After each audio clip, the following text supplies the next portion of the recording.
হচ্ছে গিয়ে আমরা স্টুডেন্ট, আমরা আমাদের এখান দিয়ে এটা নর্মাল বিষয় যে আমাদের উপর দিয়ে বিমান যাবে, আমাদের ছাড়ে দাঁড়ালে আপনি টাচ করতে পারবেন, বিমানটাকে এত নিচ দিয়ে যায়। তো যখন আওয়াজটা শুনি এমন ট্রমাটাইজ লাগে, মনে হচ্ছে কোন সময় নিয়ন্ত্রণহীন হয়ে আমাদের উপর আবার জানি পড়া যায়। আবার ওই ছোট ছোট বাচ্চাগুলো জুনিয়রদেরকে টুরার যে দুঃখটা, ওটা যে যে দেখছে সেই বুঝবে। জুনিয়রদেরকে না বাঁচানোর যে দুঃখটা, না বাঁচাইতে পারে। কারণ যেহেতু একটা মর্মান্তিক দুর্ঘটনা গেছে, এখন বিমানের শব্দ শুনলে আমাদের মনের ভিতরে একটা ভয় কাজ করে।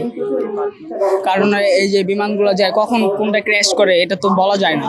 ৮ দফা দাবির ভিতরে আছে যে প্রতিষ্ঠান যদি এখানে যদি প্লেন যায়ও এই প্রতিষ্ঠানের উপরে দেয়, তাহলে প্রতিষ্ঠান এই জায়গা থেকে সরাইতে হবে, এটা সরকারের দায়িত্ব নিতে হবে। বান্ডেল থাকলে প্রতি সেনমানিতে টাকা বাঁচবে। বিকাশ সেনমানি বান্ডেল কিনে জিতুন প্রতি লেনদেনে। এখন আগে প্লেনের শব্দ শুনলে খুশি হতাম, এখন আতঙ্ক হই যে এখন আবার এখানে এসে পড়ে নাকি, একটা আতঙ্কের মধ্যে থাকি। বিমান মানে হচ্ছে একটা আতঙ্কের একটা জিনিস হয়ে দাঁড়াইছে এখন আমাদের মাঝে। তো এখন যখন বিমানটা যায় আমাদের মাঝে, যদি এটা যান্ত্রিক ত্রুটির কারণে যদি বিমানটা হুট করে পড়ে এটার উপরে পড়ে, তখন কি একটা অবস্থা হবে। আমরা মামলা করব কার বিরুদ্ধে? কেউ তো এটার দায়ভার নিচ্ছে না, স্কুল প্রতিষ্ঠান নিচ্ছে না। এখানে যে বিমান যে যাচ্ছে এটা ঠিক না, এই জায়গাটা চেঞ্জ করে অন্য দিক দিয়ে বিমান যাওয়ার রাস্তা করে দেওয়া উচিত।